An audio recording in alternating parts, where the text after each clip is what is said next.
امشب در 24 گزارش اختصاصی ایران اینترنشنال از ابهام در مذاکرات ایران آمریکا بعد از اختلافات تازه. رئیس جمهوری آمریکا هم میگه تلاش میکنه مسئله هسته ایران رو همچنان بدون بمباران حل و فصل کنه. تلاش‌های تازه در واشنگتن برای افزایش فشار کاخ سفید بر جمهوری اسلامی با نمایش پهپاد شاهد در ساختمان کنگره. سناتورها میگن قابلیت‌های اتمی ایران تهدیدی علیه تمام جهانه و باید نابود بشه. ناراحتی ترامپ از نتانیاهو در پی فشار نخست وزیر اسرائیل برای حمله به ایران. اسرائیل هیوم میگه آمریکا اسرائیل رو از سیاست‌هاش در خاورمیانه کنار گذاشته. از استودیوی ایران اینترنشنال این 24 است با فرداد فرهزاد. بینندگان ایران اینترنشنال در ایران و سراسر جهان سلام و وقت بخیر. منابع دیپلماتیک ایرانی به ایران اینترنشنال گفتند با وجود موافقت جمهوری اسلامی با بازرسی گسترده از تأسیسات هسته ایران از سوی بازرسان آژانس بین‌المللی انرژی اتمی، اختلاف تهران و واشنگتن بر سر غنیسازی در داخل خاک ایران از مسائلی که باعث ابهام در ادامه مذاکرات دو طرف شده. به گفته این منابع شاید مذاکرات در هفته آینده هم در زمان تعیین شده برگزار نشه. این منابع با اشاره به سردرگمی هر دو طرف مذاکره میگن این مسئله باعث شده هر بار دستور کار گفتگوها تغییر کنه.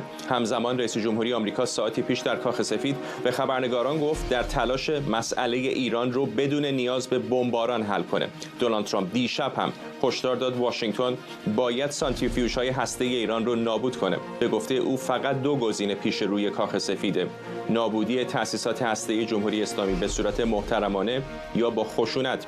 در همین حال فاکس نیوز با نشر تصاویر ماهواره‌ای از وجود یک تأسیسات مخفی هسته مرتبط با برنامه اتمی ایران در استان سمنان خبر داده.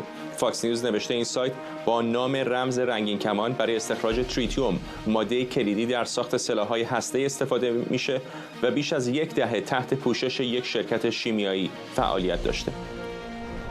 خبرنگارمون سمیرا قره‌ای از مقابل کاخ سفید با ماست. سمیرا، بعد از رفت و آمدها و تغییرات در برنامه مذاکرات، حالا گزارش‌هایی که به دست ما رسیده نشون میده که ابهامات شاید اونقدر زیاد باشه که به این زودی‌ها دوباره از سر گرفته نشه مذاکرات.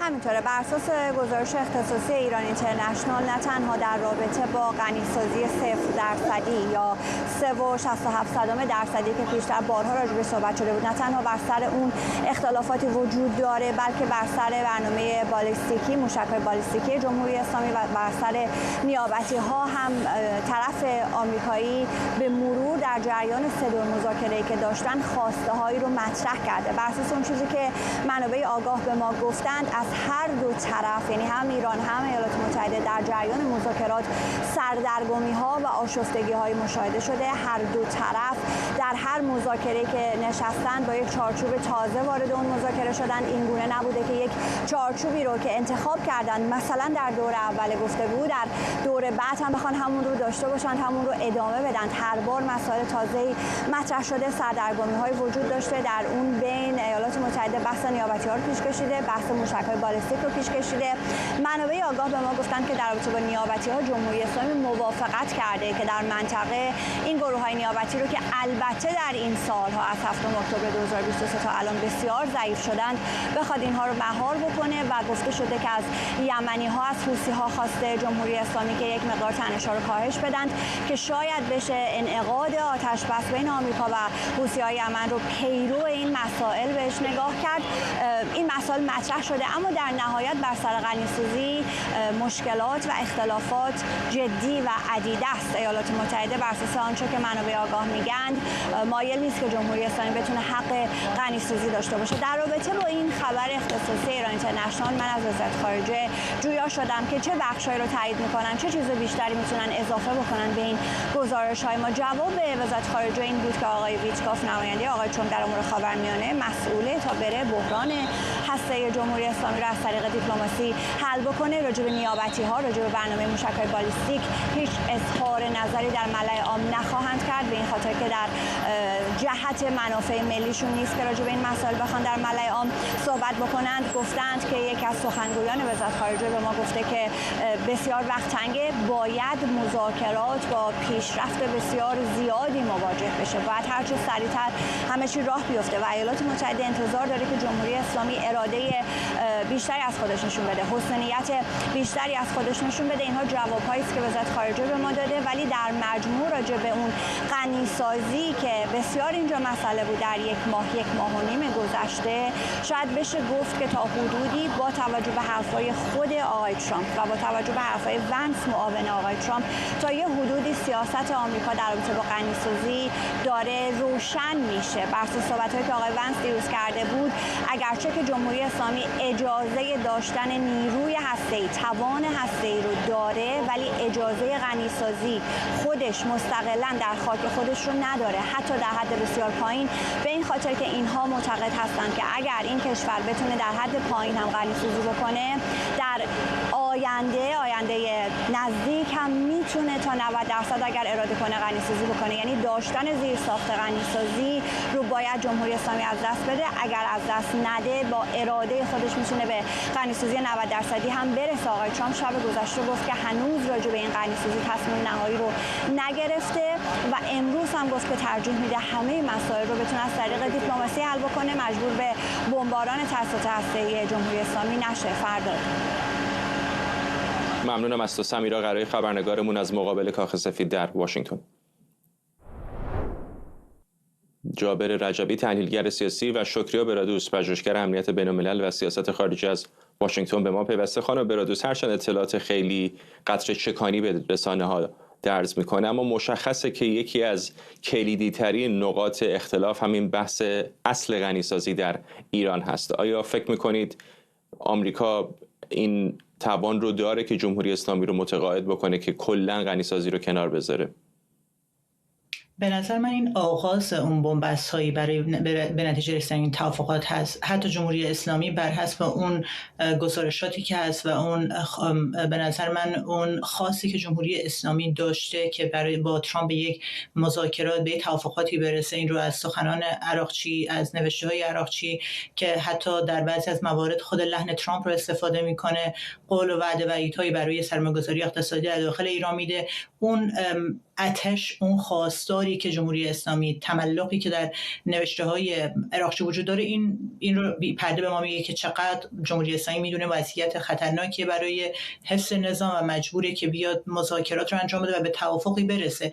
و این توافق رو برای برنامه هسته‌ای هم اگر به هر نتیجه‌ای برسن، به نظر من موضوعات دیگری هستن که از روز اول هم در مورد اون بحث کردیم. موضوع گروه‌های شبه نظامی، موضوع موشک‌های جمهوری اسلامی که بحث رو حتی اگر از برنامه هسته‌ای هم عبور کنن، این موضوعات هستن که این توافقات رو سخت‌تر خواهند کرد. چرا اینو موضوع رو طرح می‌کنم؟ چون که در نظر بگیرید ترامپ، جمهوری اسلامی به خواسته ترامپ در مورد برنامه هسته‌ای جواب مثبت داد. حالا یورانیوم رو خارج کردن، سانتریفیوژها رو از بین بردن که خیلی سخت. جمهوری اسلامی فعلا موضوع اینه که آیا سانتریفیوژهایی رو که خود نتانیاهو هم میگفت نباید هیچ سانتریفیوژ در ایران بمونه، چیزی که ترامپ هم الان میگه، دولت ترامپ هم که دارن علنا در مورد این صحبت میکنن. ولی وقتی این موضوع تموم شد، آیا فقط برنامه هسته‌ای موضوعی که اروپا رو نگه می‌داره که مکانیزم مشارکت رو فعال نکنن؟ اروپایی که می‌دونیم در آخرین تماسی که اگه نمونه بیاریم مسئول وزارت سیاست خارجی اروپا کالاس با وزیر خارجه ایران هم که صحبت می‌کرد در مورد برنامه حمایت جمهوری اسلامی، برنامه موشکیش و حمایتش از روسیه صحبت کرده. در مورد اروپاییایی که از طرف جمهوری اسلامی زندانی شدن و گروگان گرفته شدن صحبت کرده. موضوع اگه اروپا باشه، برنامه موشکی جمهوری اسلامی حمایتش از روسیه هم هست. موضوع وقتی در مورد کشورهای حوزه خلیج فارس و کشورهای عربی منطقه است، موضوع گروه شبه نظامی هم هست، موضوع اسرائیل گروه شبه نظامی هم هست. پس اون چارچوبی که برای این توافقات داره در نظر میگیره آمریکا، اگر خودش هم بیا توافقی صورت بگیره، باید کشور اروپایی رو با همراه داشته باشه، کشور منطقه رو همراه داشته باشه. برای همین هم هست همون استارت اول، شروع اولش هم تحلیل من تا الان هم همینه که نباید زیاد خوشبین بود که اینا به توافقی برسن. شما هم آقای رجبی خوشبین نیستید که توافق محتمل باشه؟ درود بیکران.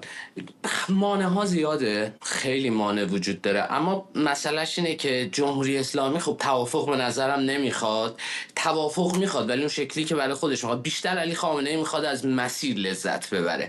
اما موانع چیه؟ در اوایل مذاکرات عرض کردم در یکی از گفتگوها که این موضوع، این بازدید جاهای هسته‌ای رو خیلی جدی بگیرید. این به مشکل جدی میخورد. چرا؟ دلیلش اینه که وقتی که آمریکا میخوام، خب جمهوری اسلامی میگه نمیخوای بمب. اون موقعی که میگفتن خیلی گل و بلبل، همه شرایط خوبه، همه طرف‌ها راضیان، اون موقعی بود که میگفت نمیخواید بمب اتم بسازید، میگفت نمیخوایم بسازیم.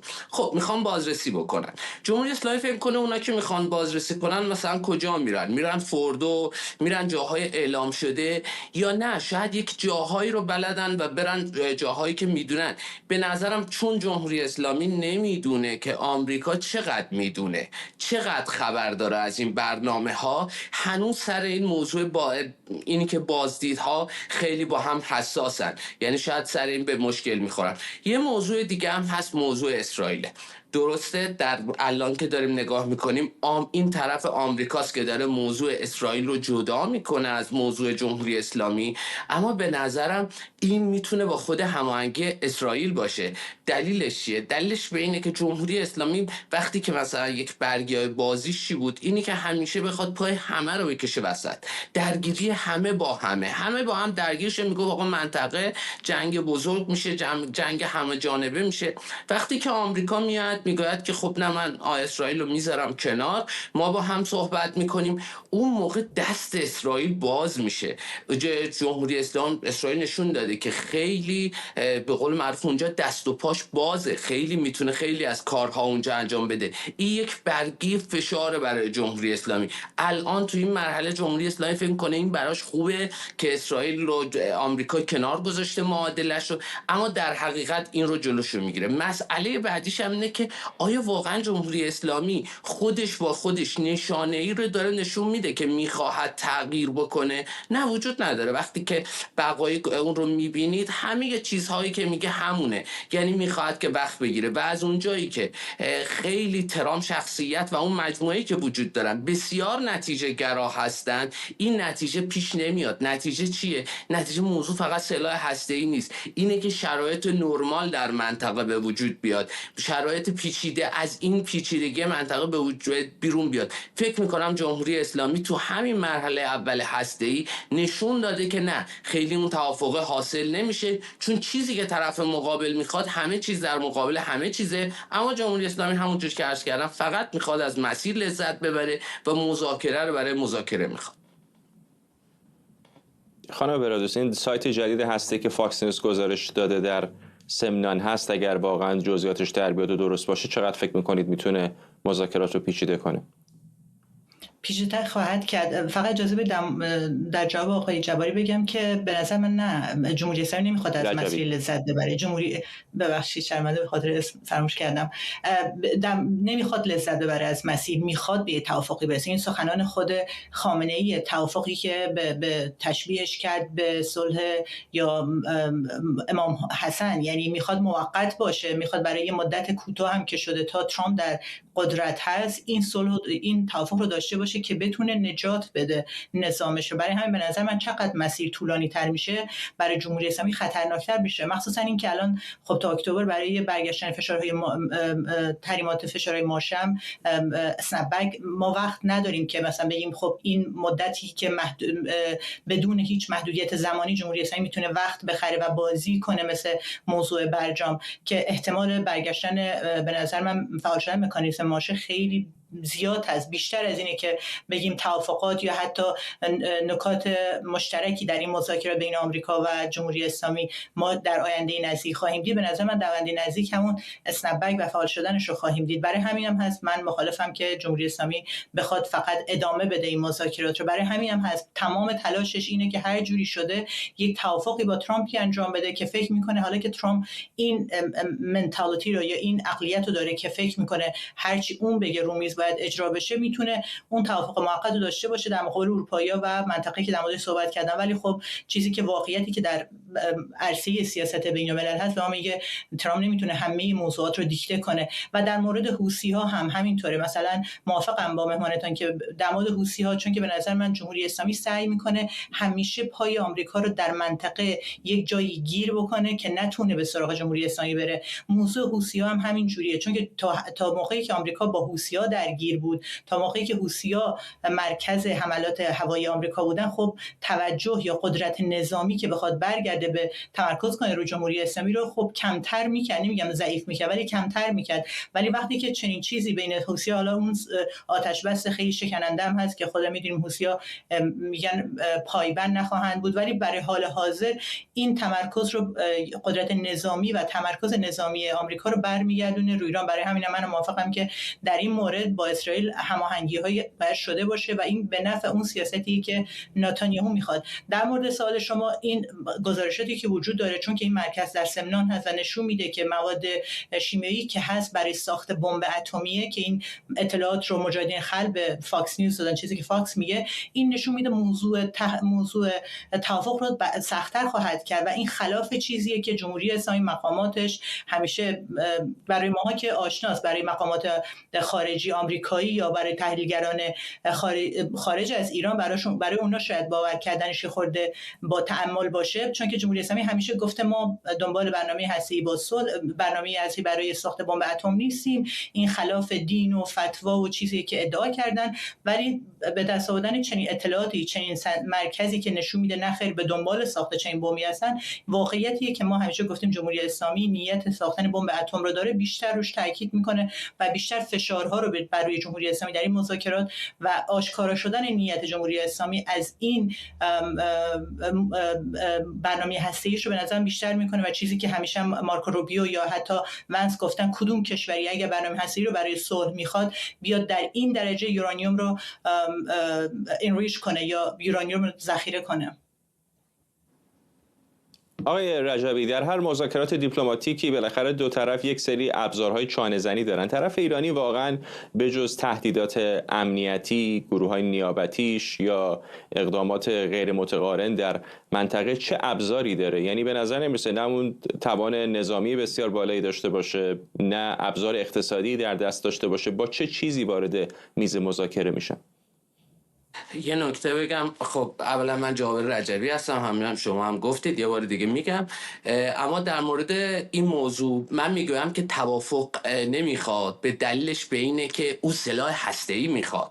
قطعاً علی خامنه‌ای عشق سلاح هسته‌ای داره و میخواد سلاح هسته‌ای ارثش باشه، این قطع به یقینه. وقتی شما حرف از توافق میزنید، طرف مقابل مشخص کرده باید سلاح هسته‌ای نداشته باشید، اینم ما میدونیم میخواد، پس باقیش بازی یه جای در میره. اما چرا میگم از مسیر تفاهم کردن با توافق کردن فرق میکنه؟ تفاهم نامه نوشتن برای اینکه بعداً توافق بنویسیم با توافق فرق میکنه. اما تو یک موضوع دیگر رو دقت داشته باشید. جمهوری اسلامی همین سوالی که شما این جوابش اینه، چرا الان مسیر رو میخواد؟ چون ورقی برای بازی نداره. من این مذاکرات که متوقف شد، به نظرم این حمله‌ای که حوثی‌ها کردن، جمهوری اسلامی میخواست دوباره یک برگ‌هایی درست بکنه. پاسخ محکمی که گرفت، اون برگه سوخت. اون وقتی که اومدن گفتن که نه ما دیگه به کشتی‌ها حمله نمی‌کنیم، اون تقریبا میشه گفتش که مجلس ختم محور مقاومت به معنای محور بود، به معنای اتحاد جبهه‌ها، توحد جبهه‌ها بود. اما الان چی داره؟ ابزار چی داره؟ خب قدرت ابزار مختلفی داره، اقتصادی داره، نیروی داخلی داره، طرفداری داره، هم پیمان قوی جهانی میخواد. سفیر روسیه در عراق بهش گفتن اگر جمهوری اسلامی مورد حمله بگیره چیکار میکنید؟ گفت براش دعا میکنیم. گفت فقط دعا؟ گفت این همه روسی دعا کنن کم نیست. یعنی در یک جنگ بزرگ همپیمان نداره. وقت میخواد تا دوباره بخواد این گروه نیابتی رو زنده کنه، سلاح هسته‌ای رو به یک جای برسونه و موشکاش رو به برد اروپا برسونه. به نظرم تا الان جمهوری اسلامی میدونه که ابزار متقارن برای حمله کردن، برای مقابله کردن نداره و فقط میخواد وقت بگیره. ممنونم از هر دوی شما. جابر رجبی، تحلیلگر سیاسی، و شکریا برادوس، پژوهشگر امنیت بین الملل و سیاست خارجی از واشنگتن. ساعتی پیش سازمان اتحاد علیه ایران هسته‌ای با حضور مقامات آمریکایی یک پهپاد شاهد 136 ساخت جمهوری اسلامی رو در کنگره آمریکا به نمایش گذاشت. به گفته سازمان اتحاد علیه ایران هسته‌ای، این پهپاد به وسیله نیروهای اوکراینی در جریان جنگ با روسیه سرنگون شده. مارک والاس، رئیس این سازمان، گفته هدف از نمایش این پهپادها آگاهسازی سیاستگزاران آمریکایی درباره تهدیدهای جمهوری اسلامی. تد کروز، سناتور جمهوری‌خواه، هم در این نشست از سیاست‌های دولت‌های قبلی آمریکا در قبال جمهوری اسلامی انتقاد کرد و گفت قابلیت‌های اتمی ایران هم تهدیدی علیه تمام جهان متمدنه. پرزیدنت ترامپ این خط قرمز رو در هفته‌های آغازین دولتش توضیح داد و NSPM2 تفاهمنامه ریاست جمهوری درباره ایران نقل قول می‌کنم برنامه هسته ایران از جمله قابلیت‌های فراوری و غنیسازیش یک تهدید ماهیتی علیه ایالات متحده ایجاد میکنه و کل جهان متمدن. پرزیدنت ترامپ درست میگه. بارها روی این تاکید کرده در چارچوب صحبت درباره یک نظام قابل راستی آزمایی و همین دیروز پرزیدنت ترامپ گفت که قصد داره که سانتریفوژهای ایران رو منهدم کنه و این کار رو میشه خیلی خوب کرد یا میشه با زبان زور کرد. برایان مست رئیس کمیته روابط خارجه مجلس نمایندگان آمریکا هم که در این نشست حضور داشت به خبرنگار ما در کنگره آرش علایی گفته که جمهوری اسلامی بارها نشون داده هر جا که تونسته تلاش کرده برهم زننده صلح در جهان باشه.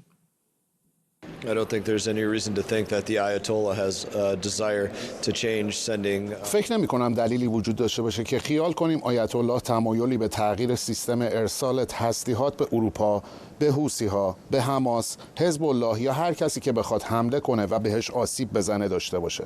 من حرفامو اونجا هم گفتم.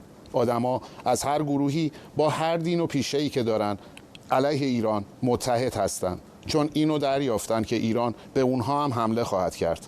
فکر میکنم همه چیز روی میزه. در نهایت ما اونجا کشوری رو میخوایم که تهدیدی برای باقی کشورها در سراسر جهان نباشه، که برهم زننده صلح در هر گوشه از جهان نباشه. این کشور نباید برای مسلح کردن هر کسی که هدفی رو براش دنبال میکنه کار کنه. علیه اسرائیل فعالیت کنه. این لیست خیلی طولانی، اما شما نمیتونید کشوری داشته باشید که اینطوری ادامه بده. بیایید مشخصاً به موضوع هسته‌ای برگردیم، چون این بزرگترین بخش از گفتگویی که در حال حاضر جریان داره. اما من از این نظر امیدوارم. من میدونم که ما رئیس جمهوری داریم که سرانجام ما رو به هدفی که داریم میرسونه، چه از مسیر دیپلماتیک و چه از مسیر عملی. خود آرش علایی هم که در این جلسه حضور داشته جزئیات بیشتری ازش به ما میده.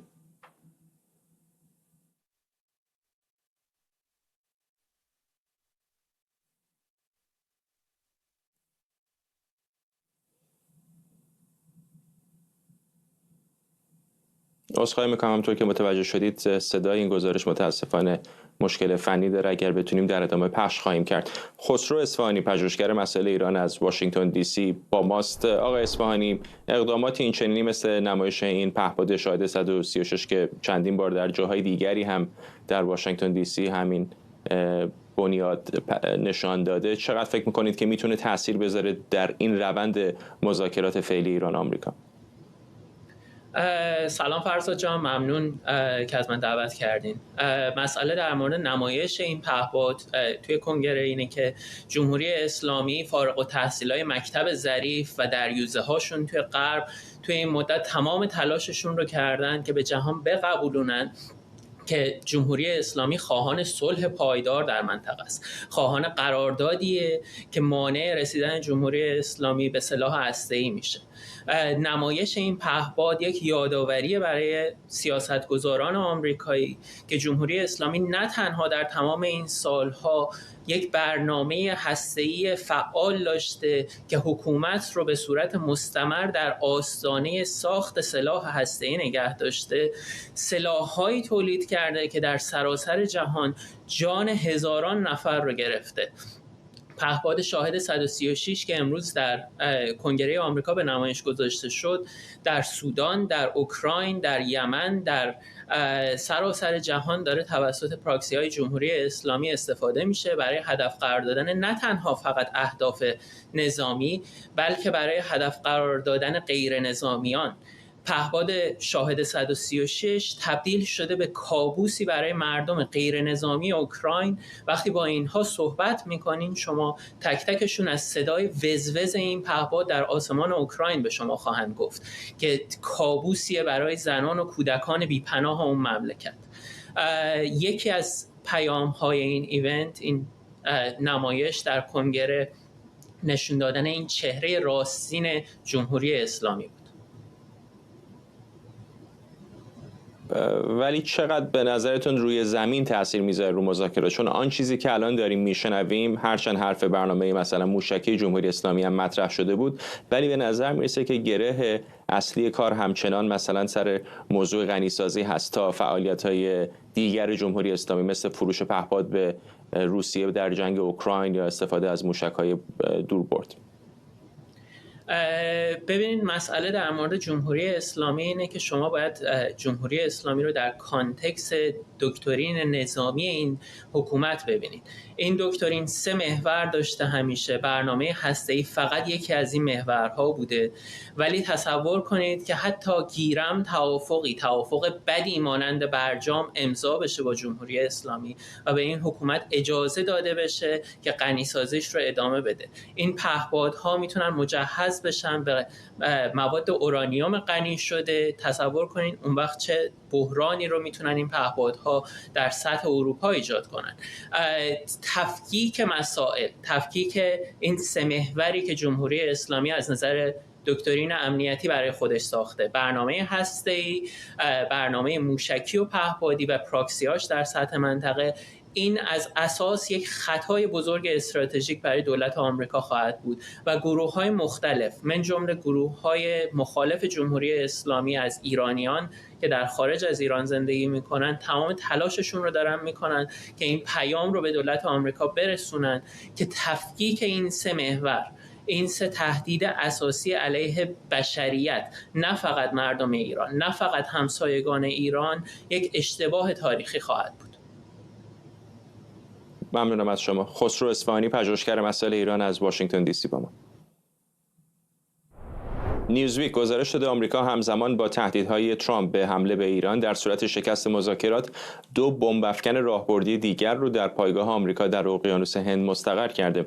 نیوزویک با استناد به تصاویر ماهواره نوشته 2 فروند بمب افکن بی-52 به 6 فروند بمب افکن رادارگریز بی-2 که پیش از این در پایگاه دیگو گارسیا مستقر شده بودند اضافه شده. نیوزویک نوشته استقرار این 2 بمب افکن نشانه تقویت توان تهاجمی آمریکا و آمادگی برای عملیات احتمالی در منطقه است. فرزین ندیمی، پژوهشگر ارشد امور دفاعی و امنیتی در مؤسسه واشنگتن از همین شهر با ماست. آقای ندیمی، نمایش نظامی برای چانه‌زنی در مذاکرات یا آمادگی برای احتمالاً یک عملیات گسترده؟ میتونه هر دوتاش باشه، به خاطر اینکه وقتی که شما تهدیدی رو میخواین نشون بدین از خودتون و این تهدید برای اینکه حداکثر تاثیر رو داشته باشه باید کاملا واقعی باشه و در صورت لزوم اونو به جامعه عمل بهش بپوشونید و نشون دادن این کار طبیعتا با اعزام یک چنین دسته‌های بزرگی از بمب افکن‌های استراتژیک آمریکا به پایگاه دیگو گارسیا میتونه کاملا جدی، حالت جدی و صورت جدی داشته باشه. 6 بمب افکن بی-2 و همینطور 4، من تاکید میکنم 2 دسته 2 فروندی بی-52 به دیگو گارسیا اعزام شده و در مجموع 4 بمب افکن میشه که حساب سرانگشتی که آدم انجام بده با 18 تن بمب و یا موشک کروزی که هر فروند بی-2 میتونه حمل بکنه و 31 تن بمبی که هر فروند بی-52 میتونه حمل بکنه، در مجموع ما صحبت از 300 تن مواد منفجره میکنیم که میتونه یا 176 بمب 2000 پوندی باشه یا همین تعداد موشک‌های کروزی که بسته به نوعش میتونه بین 900 تا 1100 کیلومتر برد داشته باشه و یک قدرت آتش بسیار سهمگین هست فقط برای یک پایگاه و برای این تعداد هواپیمای بمب افکن که با استفاده از اون هواپیمای سوخت‌رسانی که در همون پایگاه مستقر هستن به حدود 6 فروند هواپیمای سوخت‌رسان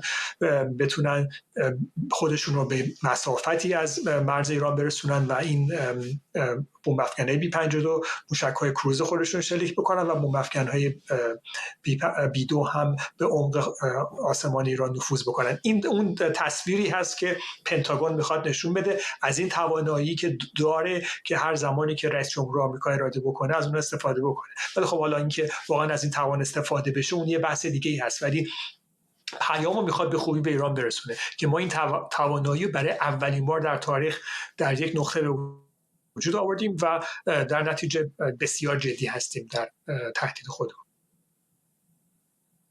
مقامات نظامی ایران بارها گفتن که پایگاه‌های نظامی آمریکا در منطقه رو هدف مشروع میدونن در صورت بروز یک درگیری. آیا فکر میکنید بخشی از این که آمریکا این میزان از تجهیزات نظامی رو به دیوگو گارسیو داره میبره نشانه همین نوع واکنش هست به جای که مثلا به پایگاه الوداع در قطر یا جاهای دیگر در منطقه ببرن؟ دقیقاً به خاطر اینکه پایگاه دیوگو گارسیا کاملا در اختیار آمریکا هست و برای استفاده از اون نیازی به اجازه هیچ کشوری نداره. میشه انتظار داشت که کشورهای عرب حوزه خلیج فارس نسبت به هر گونه استفاده از پایگاه هوایی آمریکا در روی خاک کشورهای خودشون محدودیت‌های قابل توجهی قائل باشن برای طرف آمریکایی در صورتی که درگیری نظامی بخواد انجام بگیره و حتی شاید قدغن بکنن استفاده از اونها رو. این احتمال وجود داره و به خاطر همین آمریکا روی ناوهای هواپیمابر و پایگاه دیوگو گارسیا اهمیت بسیار زیادی باز کرده و دیوگو گارسیا مثل ناو هواپیمابر ساکن روی زمین هست که کاملا در مسیرش نیازی نیست که از آسمان هیچ کشوری عبور بکنه و همونطور که عرض کردم شلیک موشک‌های کروز میتونه از فراز اقیانوس هند یا دریای عرب صورت بگیره و همینطور هم بمب افکن‌های بی-52 اگر این نیازی باشه که نفوذ بکنن به خاک ایران میتونه از همون منطقه سیستان و بلوچستان وارد خاک ایران بشن و موشک‌های کروزی که احتمالاً به سیستم‌های راداری و پدافند هوایی ایران حمله کرده در کنار هواپیماهای جنگنده F-18 F-35 و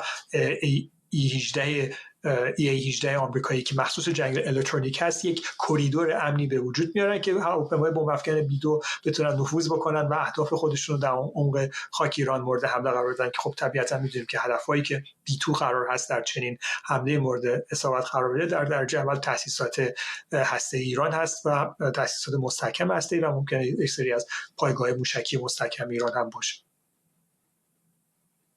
و طبیعتا این همش توان دفاعی ایالات متحده آمریکا هست. یک بازیگر دیگر هم الان در منطقه است، اسرائیل. چقدر فکر میکنید که اونها حتی بدون حمایت آمریکا میتونن عملیات قابل توجهی داشته باشن؟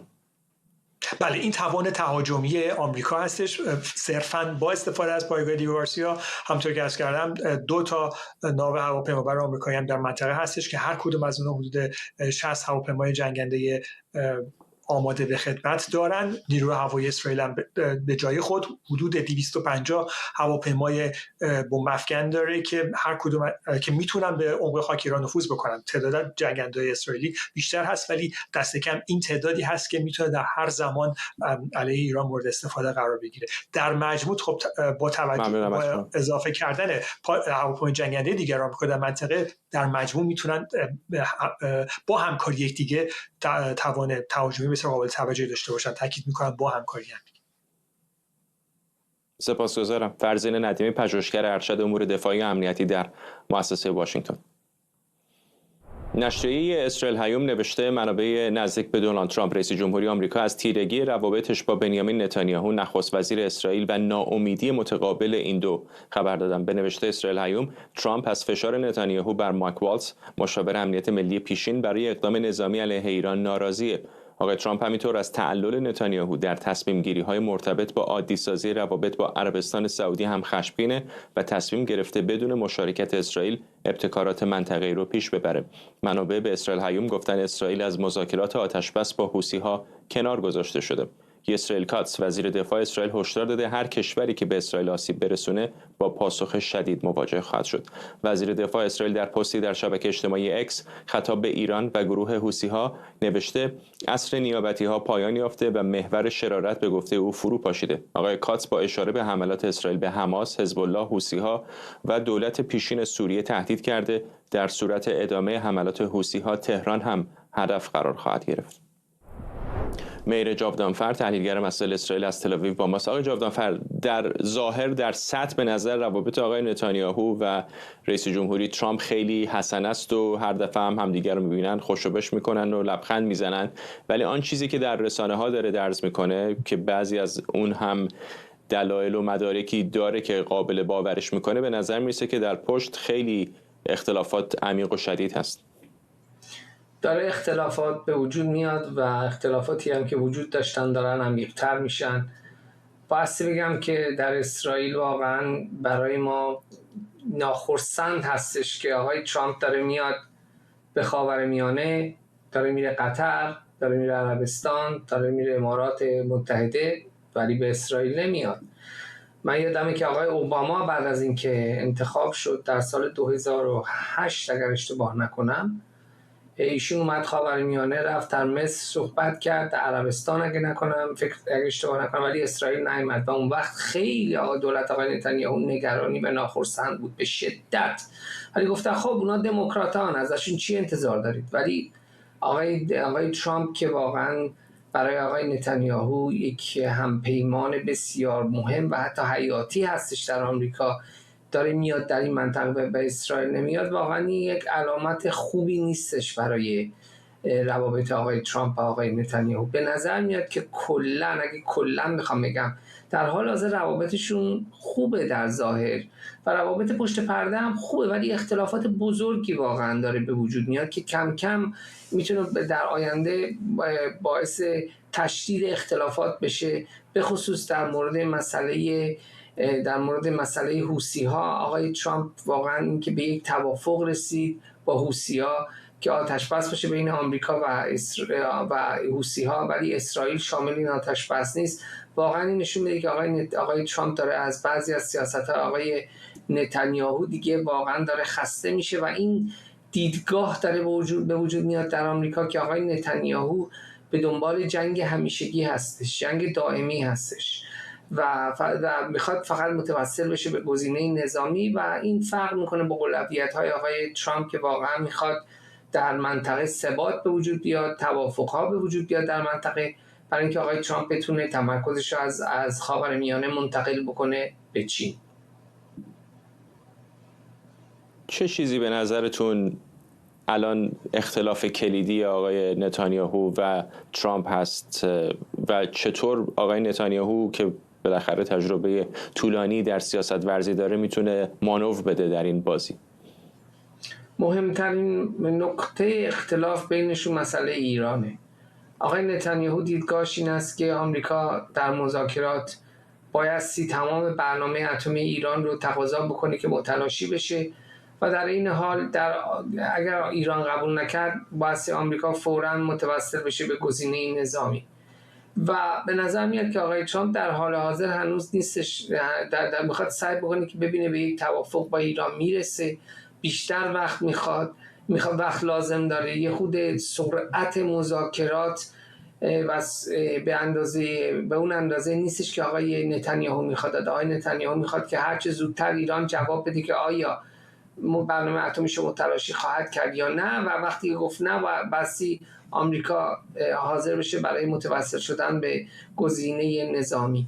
ولی به نظر میاد که آقای ترامپ با این دیدگاه موافق نیستش، میخواد وقتش رو میخواد بیشتر صبر کنه ببینه که آیا این مذاکرات به کجا میرسن. حتی شاید آقای ترامپ در آینده تصمیم بگیره که خب حاضر هستش که با برنامه اتمی ایران زندگی کنار بیاد، ولی در این حال محدودیت‌های شدیدی برای اون در نظر بگیره که این به واقعا آقای نتانیاهو با دیدگاهش فرق میکنه. البته کل اسرائیل میخواد که برنامه اتمی ایران متلاشی بشه، ولی مثلا اینجاست که به نظر میاد که آقای نتانیاهو داره پشت پرده سعی میکنه که گزینه نظامی رو در گزینه‌های آمریکا بیشتر سوق بده، بیشتر جلو ببره و این واقعا آقای ترامپ به نظر میاد که تا حدی احساس میکنه که آقای نتانیاهو داره در مسائل داخلی دولتش داره دخالت میکنه و به نظر من در آینده هم آقای ترامپ و آقای نتانیاهو مشکل خواهند داشت در مورد غزه، چون آمریکا میخواد یک توافق منطقه‌ای رو شکل بده با عربستان، ولی تا وقتی که شعله جنگ غزه واقعا خاموش نشده آقای ترامپ نمیتونه به این دستاورد برسه و این میتونه هم در آینده تبدیل به یک اختلاف جدی بشه بین هر دو طرف. ممنونم از شما. مهر جاودانفر، تحلیلگر مسائل اسرائیل از تل‌آویو. در دومین روز از نشست محرمانه کاردینال‌ها در واتیکان، رابرت پریوست، یک کاردینال آمریکایی به عنوان پاپ جدید انتخاب شد.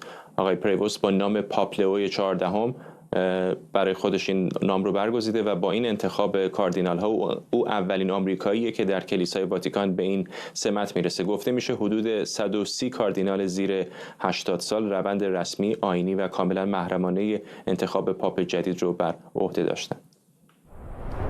بریم به ایتالیا همراه بشیم با خبرنگارمون کیمیا قربانی. کیمیا، از پاپ جدید به ما بگو، رسانه‌ها ازش چه میگن؟ اولین پاپ آمریکایی هم هست.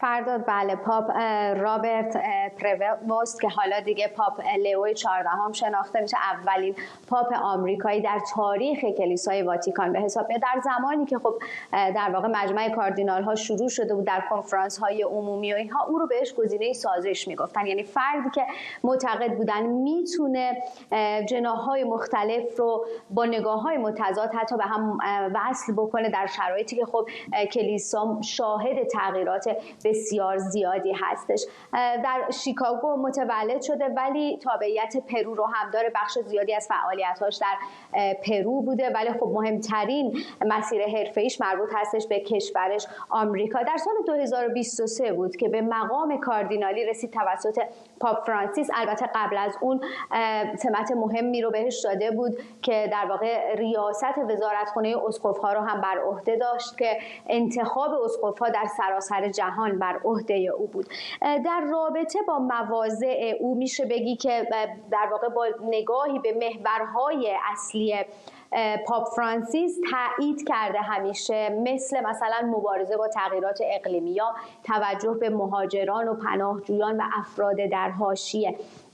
اما در رابطه با گشایش هایی که پاپ فرانسیس ایجاد کرده و در کلیسای کاتولیک برای افراد LGBTQ یا همجنسگرایان برای حضورشون در کلیسا، و همیشه با احتیاط رفتار کرده. خب میشه بگی که این پاپ لئو 14 یک فرد میانه رو هستش و بحث های مطرح بود که آیا کلیسای کاتولیک به دست محافظه‌کاران میفته و یا به دست افراد پیشروتر و یا اصلاح طلب که بتونن مسیر پاپ فرانسیس رو ادامه بدن. حالا خب دیده میشه که اون فردی میانه رو هست که میتونه بخش‌های مهمی از مسیر پاپ فرانسیس رو هم ادامه بده، مخصوصاً مسئله صلح رو. در آخرین کنفرانسی که کاردینال ها داشتن گفتن که میراث پاپ فرانسیس رو حفظ میکنن و آن میراث تلاش برای صلح هست. همینطور که دیدیم در اولین سخنرانی خودش پاپ لئو 14 از صلح حرف زد و آرزوی صلح کرد برای تمام خواهران و برادران و افرادی که اونجا حضور داشتن و خب عنوان کرد که به هر حال صلح،